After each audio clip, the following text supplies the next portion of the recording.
అయోధ్యలోని బాలరాముడి విగ్రహ ప్రాణ ప్రతిష్ఠ మహోత్సవం సందర్భంగా భారతదేశంలో ఉన్న హిందువులు గర్వించదగ్గ విషయమని, ప్రపంచ నలుమూలల్లో ఉన్న హిందువులు పులకరించిపోతున్నారని, 500 సంవత్సరాల హిందువుల కల సాకారమైందని ప్రకాశం జిల్లా చీమకుర్తిలోని తూర్పు బజార్లో వెలసిన శ్రీ కోదండ రామచంద్రస్వామి దేవస్థాన ప్రధాన అర్చకులు శ్యాంప్రసాద్ తెలిపారు.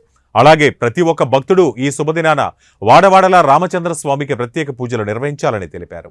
రామం శ్యామాభిరామం రవిశశినయనం కోటి సూర్యప్రకాశం దివ్యం దివ్యాస్త్రాపాణిం శరముఖశరధిం చారు కోదండహస్తం కాలం కాలాగ్నిరుద్రం విపుకులదహనం శ్రీరామచంద్రం భజే.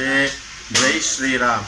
విశేషమైనటువంటి ఈ రోజున మన సీతారామచంద్ర స్వామి వారి యొక్క దేవస్థానము తూర్పు బజార్లో చక్కగా ఈరోజు అయోధ్య రామ మందిర నిర్మాణోత్సవ సందర్భంగా ప్రతిష్టాపన కార్యక్రమం అక్కడ జరుగుతూ ఉంది. అదే విధముగా మన తూర్పు బజార్లో వేయించేసి ఉన్నటువంటి శ్రీ కోదండ రామచంద్ర స్వామి వారి దేవస్థానంలో ఉదయాన్నే ప్రాతఃకారాధన జరిగింది. తర్వాత స్వామివారికి తులసితోటి విశేషమైనటువంటి పూజ జరిగినది.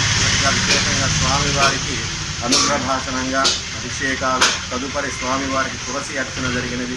అదేవిధంగా మన తూర్పు బజార్ రామచంద్ర స్వామి వారి యొక్క దేవస్థానము గత 2 సంవత్సరాల క్రితం విశేషంగా మనం స్వామివారి ప్రతిష్ఠ చేసుకున్నాము. ఇక్కడ మన గుడి చుట్టుపక్కల ఉన్న వాళ్ళందరికీ కూడా ఏదైనా సంతానానికి సంబంధించిన ఇబ్బంది ఉన్నా కానీ, వ్యాపారానికి సంబంధించి ఇబ్బందులు ఉన్నా కానీ, ఆర్థికమైనటువంటి ఇబ్బందులు ఉన్నా మన రామచంద్ర స్వామి వారి దగ్గరికి రావడం, చక్కగా పూజ చేసుకుంటే 1 సంవత్సరంలోపు కోరిన కోరికలన్నీ నెరవేరుతాయి అని చెప్పి మన ప్రీతి. ఇంతకుముందు చిన్నగా ఉన్నటువంటి రాములు వారి మేడ ఉండేది. తదుపరి కాలంలో దినదినాభివృద్ధి ప్రవర్ధమానముగా మన గుడిని అభివృద్ధి చేసుకోవడం జరిగింది.